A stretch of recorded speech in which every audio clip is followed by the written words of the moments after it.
Congressman Issa, we're here at CPAC. We're a few months out from arguably one of the more important midterm elections. We're a little over a year into this Biden administration, complete Democrat control in Washington, D.C. What are your thoughts on where the movement is now, where it needs to go from here? Well, we're certainly a more united party than we were just a few years ago. But we're also dealing with a country that has gone from exporting oil to importing oil, growing its economy to shrinking its economy, employing more to employing less, and we have runaway inflation, and that's all in 1 year. So we're also, I think Republicans are deeply concerned that a year from now, the second year damage, if it is anything close to the first year damage, could be so much that it will be very hard to repair and take a lot more time to fix than it took to break. Mm-hmm. So we're right now witnessing the Russian regime, Vladimir Putin, take over Ukraine. I mean, they've invaded. What are your thoughts on what's happening there, especially after, for years, we heard them complaining, the media, the left, et cetera, complaining that President Trump was tied to the Russians or somehow. All of that ended up not being true, and they never did anything under the Trump administration. Now they're doing this under the Biden administration. Well, the Biden-Obama administration allowed Crimea to be taken, allowed the initial attacks. Basically, previous administration, previous to President Trump, had already shown a willingness to let Russia start reuniting the Soviet Union. There was a 4-year hiatus during the Trump administration, and now they're back to doing it, and doing it with impunity. If sanctions worked, then the sanctions from 2014 would have done some good. But instead, what's really happened is Putin has discovered that the world simply wants a little space between conquest. So he gave us a few years, 4 actually, and now he's taking another country by storm. And he's using 3/4 of his military to do it against one country that this administration gave small arms to, but wasn't willing to give the kind of support, including the backing of NATO, that would have allowed Ukraine to at least have a fighting chance. This comes obviously as well on the heels of the Taliban retaking control of Afghanistan just a few short months ago. Again, another real major foreign policy blunder of the Biden administration. Do you think that our adversaries on the world stage sense weakness in this administration? Well, Ronald Reagan famously said that he had witnessed 4 wars in his lifetime, and none of them were caused by being too strong. And that was the basis for the Peace Through Strength initiative that took us from the Jimmy Carter failed policies and no respect to a country that very quickly showed Saddam, with the 3rd largest military on the planet, could be defeated in 100 hours. We need to return to that. We need to return to that kind of respect. And unfortunately, we're going to be tested again. We're going to be tested probably in Taiwan. And actually, I don't believe for a minute that Putin is done testing us. I believe that he will consolidate this, and before the year is out, he will have another area he's taken, maybe before the month's out. So you've done a lot of work on the Afghanistan front and getting Americans out. I know you've been in contact with a lot of people there. There's been so many tragic stories. Can you tell us a little bit about the work that you've done to get Americans out of Afghanistan? Because President Biden said that we wouldn't leave until all the Americans were out. He didn't follow through on that promise. Well, he wouldn't leave Delaware before all the Americans were out. Or maybe Camp David. But clearly, they packed up both military and State Department. And if not for some regional allies, including the Emir of Qatar, quite frankly, we wouldn't have been able to have the success we had.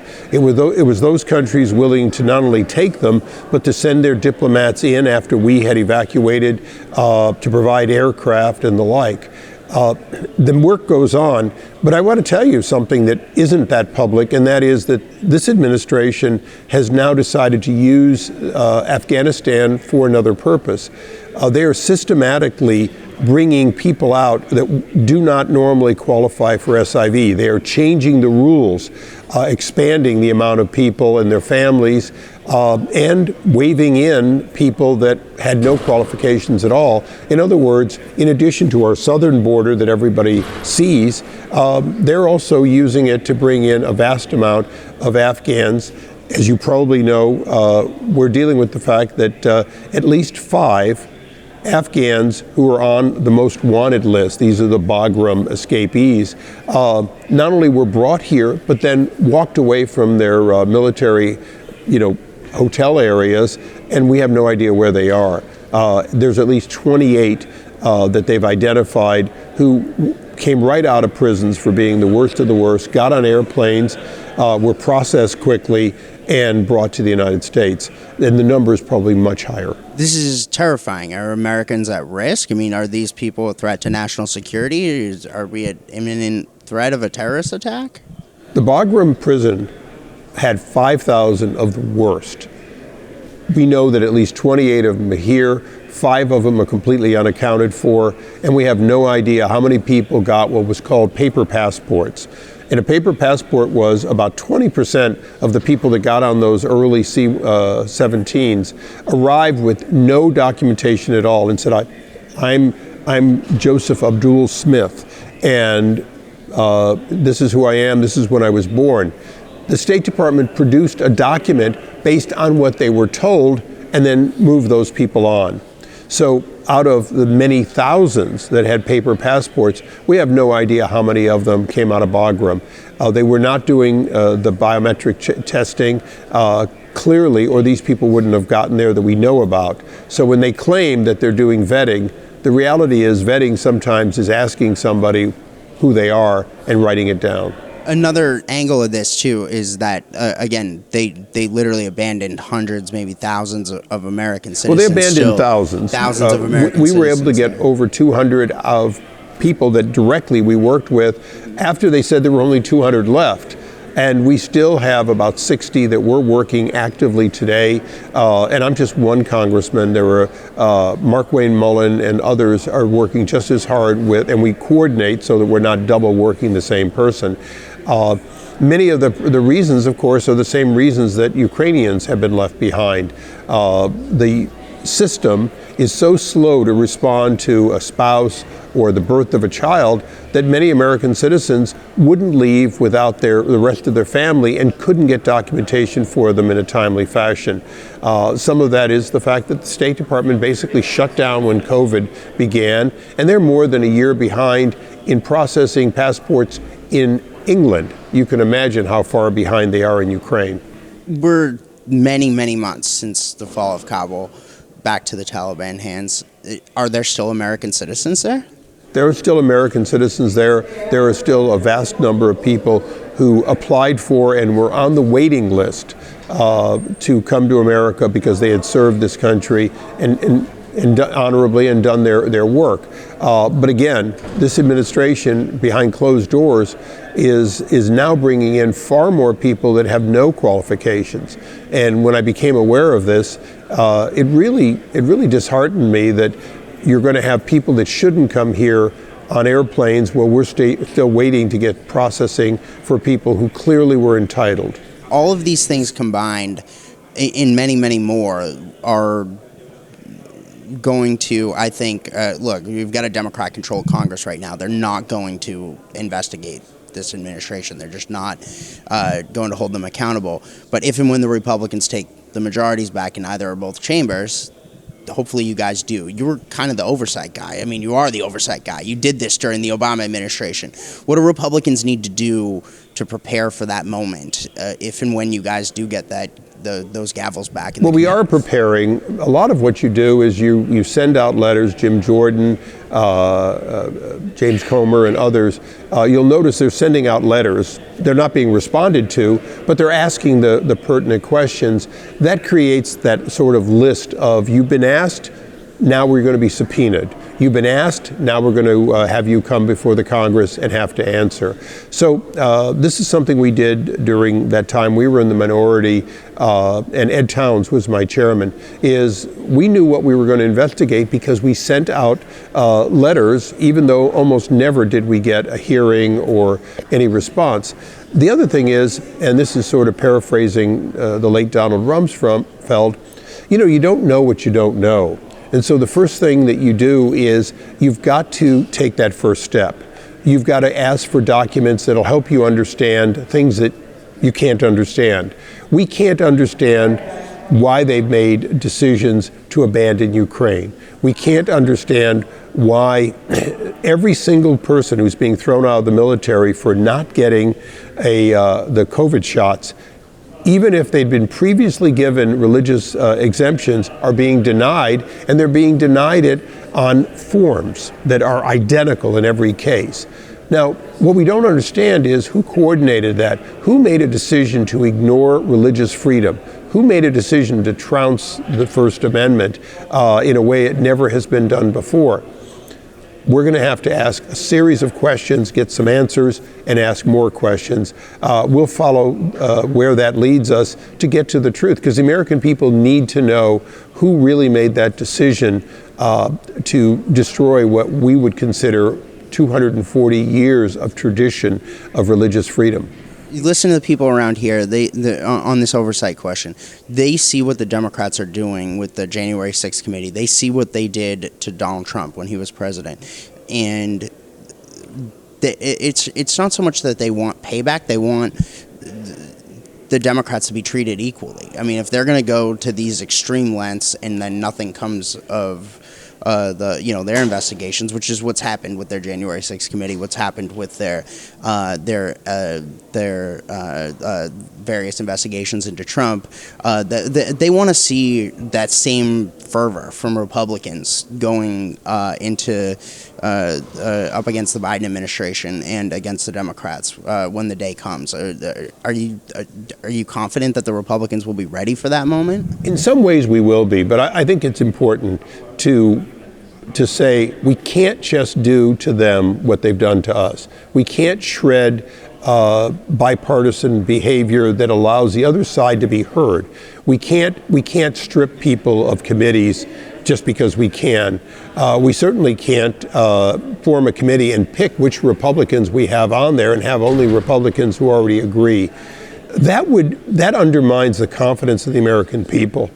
No, we've got to play by the rules and win. Now, does that mean that we're going to have committees that are equal? No. We'll be the majority, we'll have more on our committee. We'll be the chairman, we'll make the decisions, we'll issue the subpoenas. So things will change, and we're going to be aggressive, but we're also going to have some respect for the minority's ability to be heard, something that, for whatever reason, Nancy Pelosi in her last term ever has decided not to do. One of the things I think it would be fair to say you ran into when you were going through this with the Obama administration as the oversight chair was sometimes the Republicans weren't all the way with you. I mean, I think you had some resistance from maybe Speaker Boehner and other Republicans back then. Do you think that that's changed? Do you think that the new Republican leadership, the party, is more unified on the oversight front? You know, I have trust that Kevin McCarthy is more interested in getting to the truth, perhaps than some others were. And Steve Scalise, I have tremendous respect for, along with the rest of the leadership team. But I'll just use those two because they were there the last time. They know what we went through. And, you know, one of Kevin's best friends in Congress is Devin Nunes. He saw what the Democrats did when Devin tried to do legitimate oversight on highly classified stuff, basically debunking the Russian collusion hoax. So he's already been tested, and he's already stood as minority leader. He stood by people in a way that I'm afraid John Boehner didn't always do. John liked things. He didn't like, Pelosi coming and yelling at him. During Benghazi, he didn't like some of the other chairmen saying, "Oh, geez, we don't want to make the army look bad. We don't want to make the CIA look bad." Bullshit.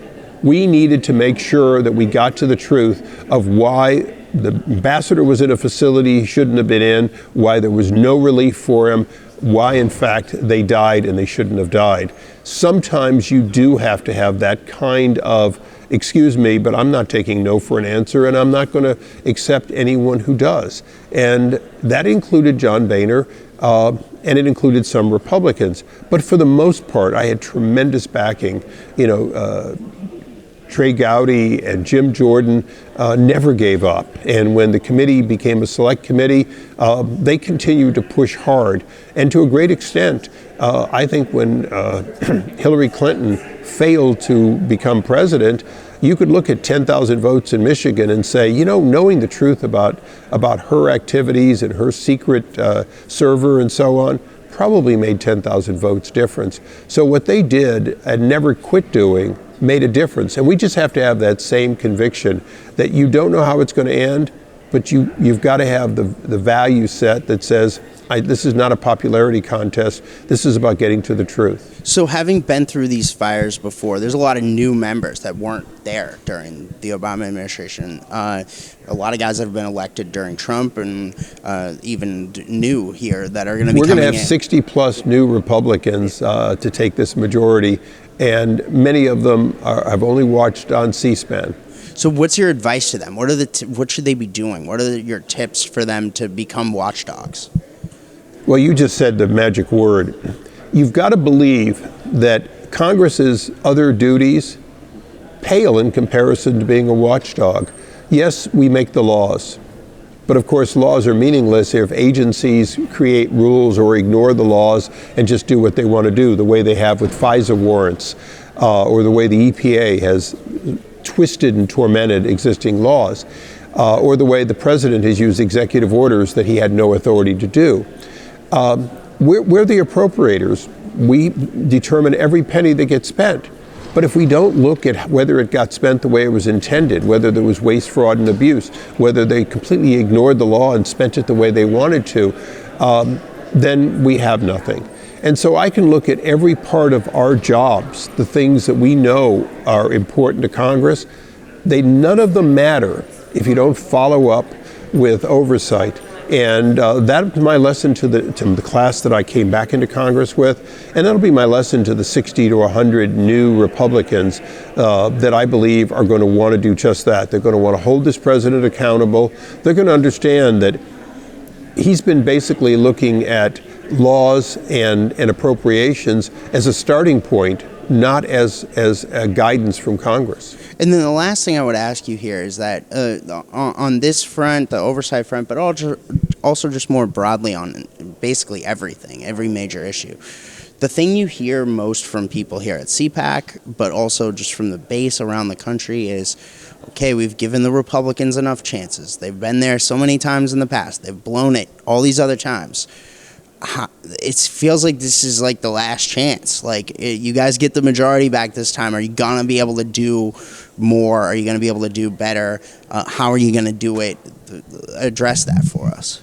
Well, we have to do better. There's no question at all. But Republicans, for the most part, including the 1994 with Newt Gingrich, have been like the story of the little Dutch boy who puts his fingers in the dike. That doesn't stop the water that's already there. It simply reduces the water coming in. Under the last go-round of Republican majority, we lowered non-defense spending dramatically. But we didn't take on entitlements. We boosted the military to get it formidable again, but we didn't fundamentally change how we do business for the military, and we certainly didn't do enough for our veterans. So I can go from part of government to part of government and say, you know what, we have to do an overhaul of government. And to do that, it's not going to happen in 2 years or 4 years. But what should happen is we should ask, isn't it time that we reinvent government, that we make it functional and working again? And that includes programs as big as taking on entitlements, taking on the growth of Medicare that grows faster than the revenue and faster than the American people can afford. To do that, we have to be honest with the American people. It's not my money, it's not the government's money, it's your money, and right now you cannot afford what's happening to Medicare. And you know what, if you can't afford it, then mom and dad and grandma and grandpa are not going to get quality health care. We have to say those things as Republicans, and then we have to make those changes. And I look forward to it, but it's going to be tumultuous to tell the American people that we can do better, but we can't do better by doing the same thing we've been doing. Anything else you want to add? just one thing. NATO is a tool that has been dulled by what just happened in Ukraine. And NATO will be a useless weapon if we cannot get the spine back into NATO to recognize that the taking of Ukraine after the Minsk agreement, which technically was England or Britain and the United States, but the taking of Ukraine has damaged what NATO is perceived to stand for in a way that's pretty important. Remember, NATO stood at the border and said, not only will you not invade us, but we will not forget about the people on the other side of the Iron Curtain. We just forgot about some country that now is being put back behind the Iron Curtain.